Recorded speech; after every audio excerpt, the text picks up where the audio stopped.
విజయవాడ ఇంద్రకీలాద్రిలో జనసేన ప్రత్యేక పూజలు చేసింది. దేశ సైన్యానికి దైవ బలం ఉండాలని ప్రార్థిస్తూ ఇంద్రకీలాద్రిపై ప్రత్యేక పూజలు నిర్వహిస్తున్నారు. జనసేన పార్టీ పూజల్లో మంత్రి నాదెండ్ల పాల్గొన్నారు.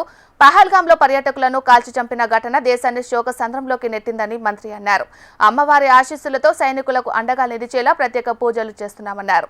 రాబోయే రోజుల్లో రాష్ట్రం మరింత అభివృద్ధి చెందేందుకు అంకిత భావంతో రాష్ట్ర ప్రజల కోసం పనిచేస్తామని మంత్రి నాదెండ్ల మనోహర్ తెలిపారు. అమ్మవారి ఆశీస్సులతోటి చాలా అద్భుతంగా పూజలు జరిపి మన సైనికులకి మనస్ఫూర్తిగా మేమందరం కూడా తోడుగా ఉంటాం. ఆ ధైర్యం నింపే విధంగా ప్రతి అడుగు వారు ముందుకేయాలి.